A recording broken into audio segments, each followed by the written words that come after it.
that isolated feeling that I feel, I think a lot of people feel it. And in order to fight against it and actually continue to build connection is effort of third spaces. And I feel really proud of my team and the ability for them to create this environment. And that is the power of community. I think that that's where that drive comes from. And that's where the real connection comes from.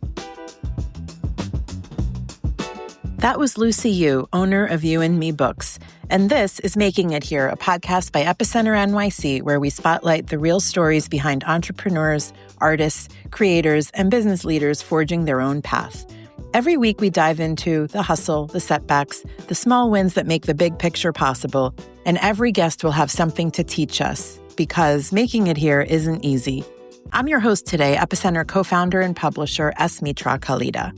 Lucy opened You and Me Books in December of 2021, bringing to life an idea she'd carried since childhood. After leaving a career in chemical engineering, she finally built the kind of space she'd always imagined, a community hub grounded in 3 pillars: championing writers of color, uplifting debut authors, and offering a welcoming third place. The store quickly found its audience, drawing both national attention and strong local support. Then came the July 4th, 2023 fire that devastated the store and forced Lucy to start over. 8 months later, You and Me reopened, but the recovery took a personal toll. Today, Lucy speaks with Epicenter-NYC reporter Ambar Castillo openly about burnout, a mental health crisis, and what it means to rebuild both a business and a sense of self, reflecting on how she's learning to balance entrepreneurship and self-care. She also shares how her own background in chemical engineering helped her turn a lifelong dream into a reality. One editor's note: this conversation includes discussion of mental health and suicidal ideation. Please listen with care and take breaks if you need. Now, let's jump in.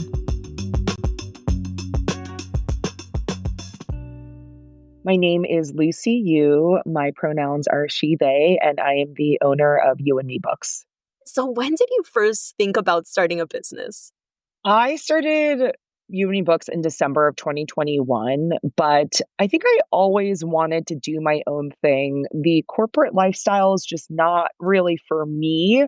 I tried it out for a couple of years. I worked as a chemical engineer and I worked as a supply chain manager for a startup, and I just felt like the parameters in which a corporate environment operates doesn't quite fit for what I envisioned my life to be.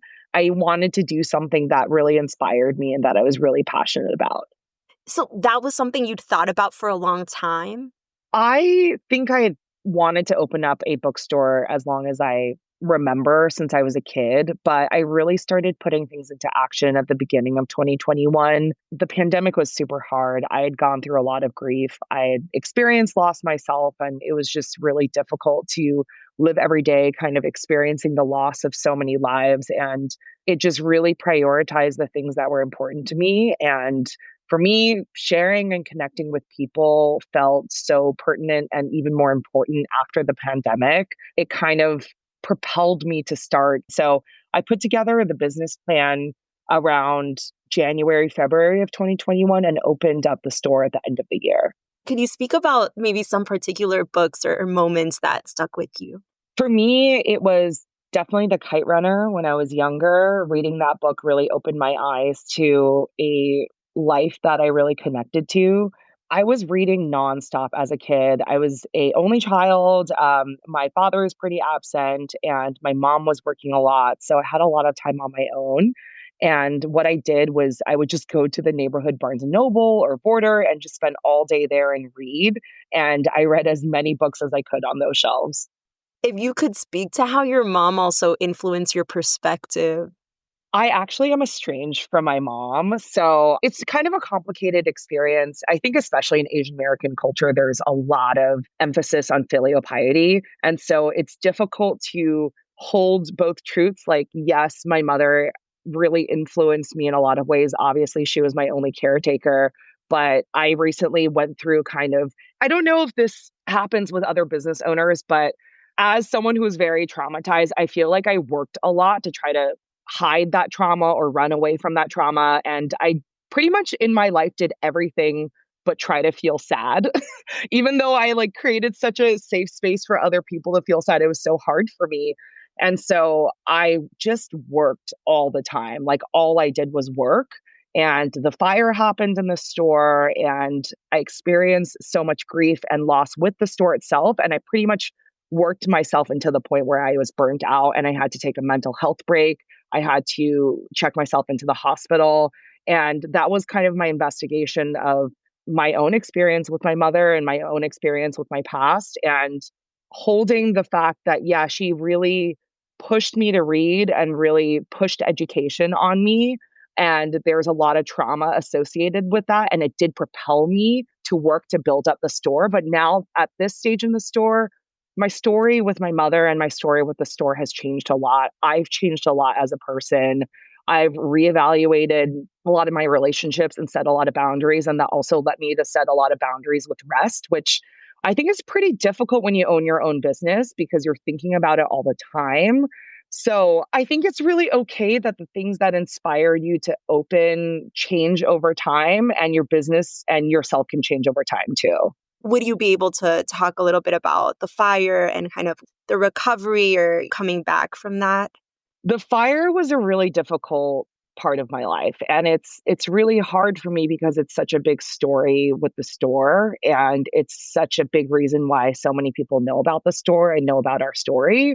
And so it's intrinsically tied to our history, in the business and in my history. But to lose everything that you had worked for, especially like, I talked to you previously about just being someone who works. Like all I do is like, I want to fix problems. I'm running away from my problems to fix problems.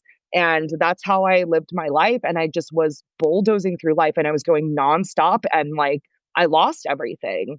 And I felt like I had to rebuild my life so many times already. I just felt so exhausted from that experience, but I didn't at the time, it didn't even occur to me to give up. So I just kept pushing through it. But there is a consequence of pushing through something. At the time, I felt like I was doing interviews. I was very on all the time. I was putting on this mask of being okay because I had to. I had no bandwidth to break down. I had no bandwidth to even feel sad. It comes at a toll, and there's a end of the rope to that. You can't just high speed rail your life forever, and you can't just work forever. And I feel like I learned that the really hard way, in which I just burnt myself out, and my body was so overtired that my brain was like, please stop. Like, and the only way I can get you to stop is just like start attacking itself. Like my brain started attacking me. My brain was like, you're worthless, you're useless, and there's no use in you doing anything. And I had to just take a complete break. And that was really hard for me too, because I didn't know how honest I wanted to be about it with the community. It's really personal to feel burnt out and to feel like you don't trust yourself with your own life. And that's a really scary place to be. And the truth is like that is the part of the processing of the fire. That is like the ugly parts of it. I would love to have this like linear story of like you come back and you feel great and everything's good. It's like, no, I came back and we worked for a bit and everything was operating. I got everything to the point where it can run without me being there 100%. And then I broke apart. And so I'm at the still breaking apart part of my processing, but slowly building back together. When did you first realize like this isn't sustainable the way that you were going? The fire happened in July 4th of 2023. And it happened when I was working there. I figured out pretty much the day of that the damage was just much worse than I thought it was going to be. And I didn't have time to think about how tired I was. I was already exhausted. I had worked 2 jobs for my first year of business. I was working 12 hours a day. I was sleeping 4 hours every night. And I pretty much did that for 2 years. And I've done that through like my whole life. I've done that through high school, through college. Like I never sleep. And I think like I used to think of it as such a strength of mine to not know how to rest because I was so good at working. And I got all this positive affirmation from working hard, and everyone's like, you're doing such a great job. And so I didn't know how to stop. And it wasn't until I rebuilt the store. So the store reopened after the fire about 8 months at the end of January of 2024. And around that year, the summer, about a year after the fire, I think is when my body started reminding me to stop. It was the anniversary of the fire, and your body just knows when you've gone through something terrible. And so it was screaming at me, and I still didn't stop. Like, I still just kept going and I kept pushing because when you work at the level that I was working, you don't have time to feel anything and you completely dissociate from your body. And so I don't have the tools to listen to when my body's telling me that I'm tired. And I don't think owning your own business is a place where most people are encouraged to take a lot of time off in this capitalistic society. So I really had to try my best to build those guidelines in. And I'm still learning all the time what that looks like.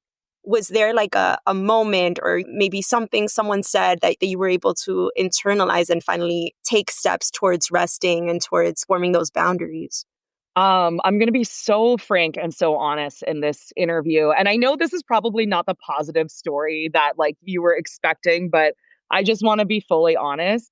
In earlier this year, and I struggled with this before in my life, but I just kind of like worked through it and pushed myself through it. But I was about to take my own life, and I had a plan to, and I basically called one of my best friends and was like, I'm very concerned about my own life right now. And I talked to my therapist about it, and she created a safety plan, which I think if anyone is ever feeling that way, it's a really excellent resource. And it honestly saved my life of just what to do when you're feeling really bad, what to do when you have signals that you're not in a good place, and what those signals look like to the people around you. So I knew I couldn't execute on the safety plan because I put like certain, I'm estranged from both of my parents. So I had to put my friends on there as my emergency contact. And I would feel too much of a burden to call them, even when I was in the worst state. So I called one of my best friends, and she lives in San Francisco. And I sent everyone I knew a photo of the safety plan within like my three really tight group of friends. And if anything happened, they would just go through that list. And at that point, like when you're overworked so much, your brain doesn't, and your body isn't listening to your brain telling you to stop. Your brain has to shut your entire body down somehow. And so at that point, there was no other way for me to go other than trying to check myself into the mental hospital. And even that experience was really terrible because hospital was covered by my insurance, but the psych ward was not. So I never actually got admitted. And I actually had to end up going to a friend's house and their family's home upstate to rest for a month. So it was honestly just a really difficult experience. And like, I don't want to make it any prettier than it actually was. But I really think that that's the truth of what it means to work through pain and work through grief and the actual hard work of confronting your sadness. I think we as a society are so scared of being sad. Like, I do everything I can to, I'm so scared of it, like, because I don't know when I'm going to get up again. I can't predict when I'm going to feel better, and I lose complete control over myself. And we don't feel good when we lose control. Yeah, no, thank you for sharing that and being so real about, some of these mental health issues and what it took to get that help, right? Or to get that rest. And I was wondering, the first Asian American female-run bookstore in New York City, and does that feel like a responsibility? For sure. I mean, I'm grateful for it, of course. Like, I'm grateful to be the first, but it comes with so much responsibility, and it comes up with perception of me. And I think it comes with this idea that I'm successful, and whatever someone else ties to the identity of successful, and whatever someone else assumes about me is tied to that version of success for them. But that actually has nothing to do with me.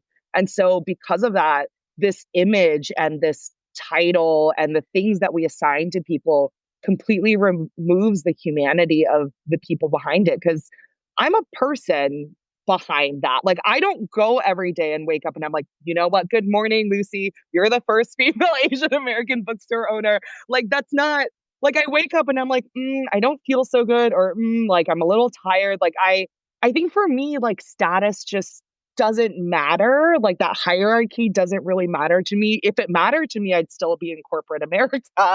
But it's hard because like I want to spend time to appreciate it. And like I know it is a really wonderful thing and really I am proud of it. But also I really didn't realize all the things that would entail. And I didn't realize what it would cause for my experience in that. And kind of creating more of a distance sometimes for me to connect with other people because they don't see me as another human. They're like, this is someone who's like successful and has done it and knows what's going on. And I'm like, I'm struggling all the time. I really don't know how I'm going to make it through anything. I don't know any more than you. And like now I've actually lost that connection of being able to relate on that level.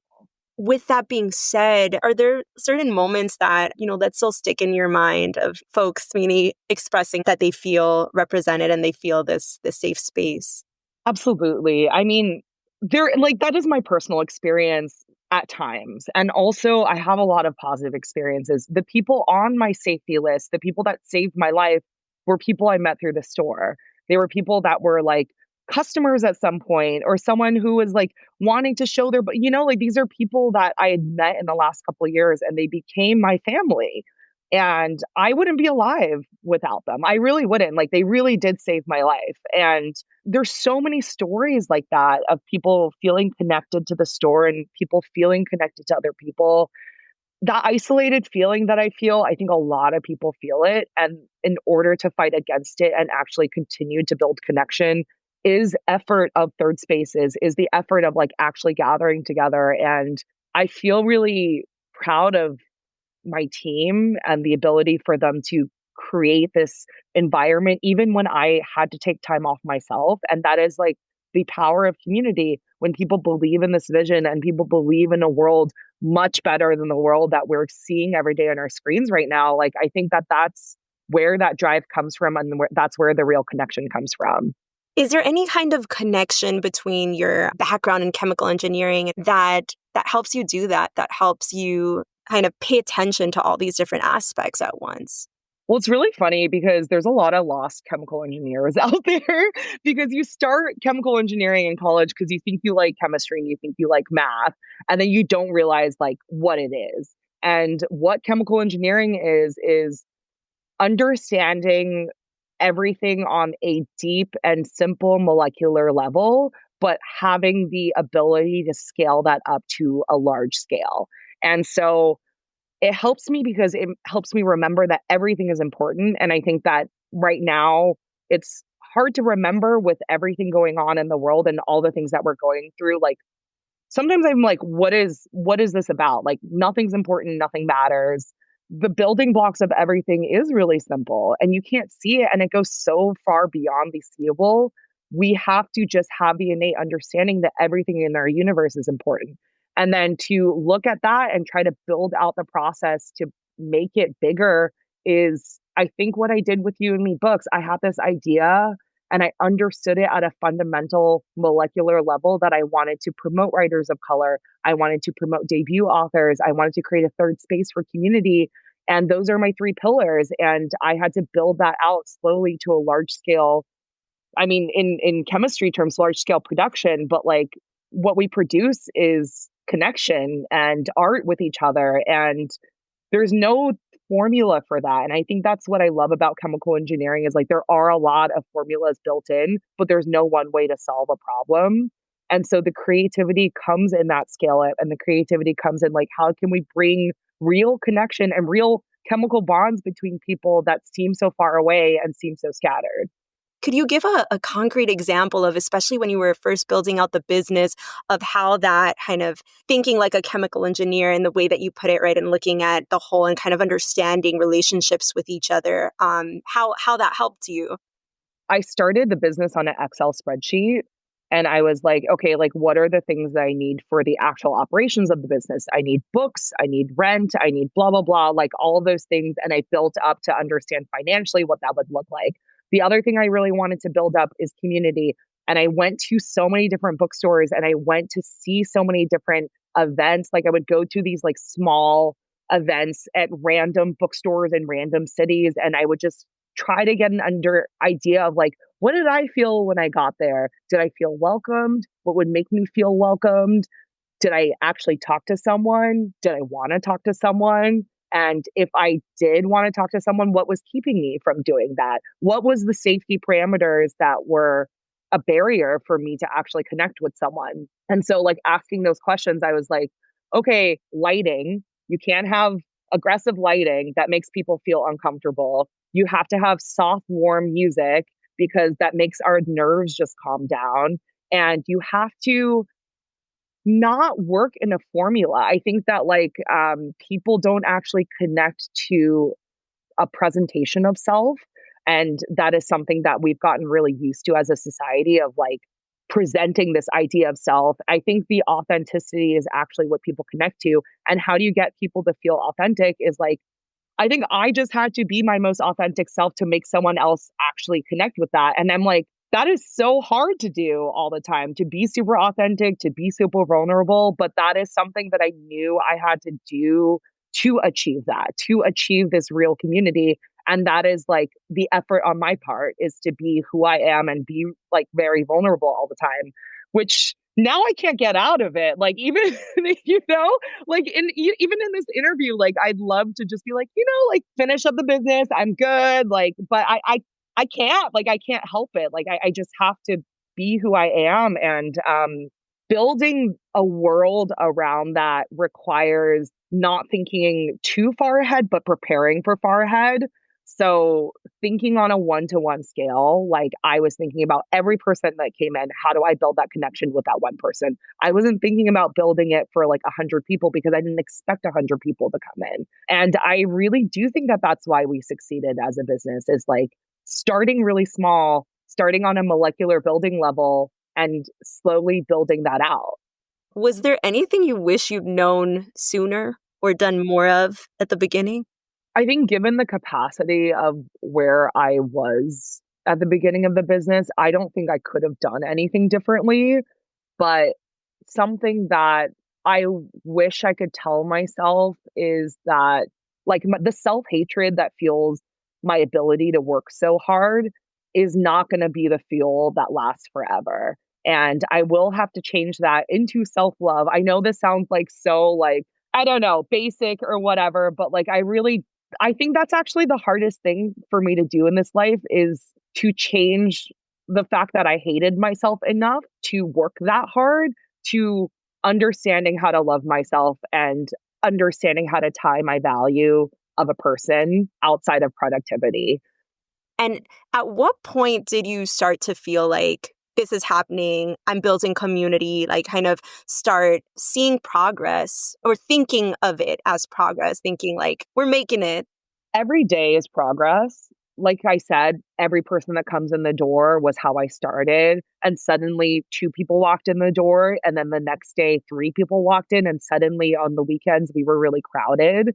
And every day was a step in that progress because I given so much of myself during that time. I had to take every slurp of progress that I saw because I needed a marker to help me keep going. I don't think I ever have the mentality of like, I made it, I did it, and I'm done. I think life is just progress. And I'm spending a lot more time being really grateful and really recognizing how far we have come as a business and how amazing my team is. Like, I think the best decision I made for the store was choosing a phenomenal team. Ooh, and how big is your team right now? Now I believe we're 10 people with a large majority of the same people that I started with. Like, we don't really have turnover. So we've really seen each other through a lot. And I think that that's really special. That's really special to continue to like dedicate time to working to people. I've learned so much about how to be a better manager and how to separate my own attachment issues away from work and how that leads to just a healthy work environment overall. And I'm still learning all the time. And for, someone thinking about starting up a creative business or a bookstore, what kind of advice would you give them? Even if you make a mistake, you're not going to be stuck anywhere. So don't be afraid to change over time. And if something doesn't work work for you anymore, you don't have to keep doing it. There's not a day that goes by that I don't make mistakes, and being comfortable with living outside of perfectionism is probably the best thing that I could do for myself. And beyond buying books, how can the community support you and me? Come to our events, come find someone at the counter that you're just strike up a conversation with. I think just existing in the space is something that brings a lot of real connection with people. Yeah. Are there any kind of upcoming collaborations or projects you're excited about? Right now, I'm working on how to be more engaged in the community, and I'm figuring out what an after school program looks like. And just finally, before we head to rapid fire questions, if you could change one thing about the New York City literary scene, or that you think is just missing, that there could be more of, what would that be? I think that we should make literature more accessible, and we don't need to be so highbrow about it. I think moving it into a more everyday common integration of how can we express ourselves through art without judgment is what I hope for the literary community. Got it. And then just really quick lightning round, whatever first comes to mind, hardcover or paperback? Paperback. One book you always recommend? Stay True by Hua Xu. If you had to pick a drink while reading? Sparkling water. And if you could magically expand you and me, would you rather an exorbitant number of new customers or a second location? I guess expanding would mean like more people being involved in the community. You can support Lucy and her team by visiting the shop in Chinatown or online at youandmebooks.com. There, you can buy books, browse upcoming events, or simply learn more about how the store continues to serve as a gathering place for readers and creators alike. And if today's conversation brought up difficult emotions, or if you or someone you know is struggling, please know that help is available. You can reach the 988 Suicide and Crisis Lifeline by calling or texting 988 anytime. That's all for today. Thanks for supporting us as we do our best to support our community. We couldn't do it without you. For more stories like this, make sure to subscribe to our newsletter at epicenter-nyc.com.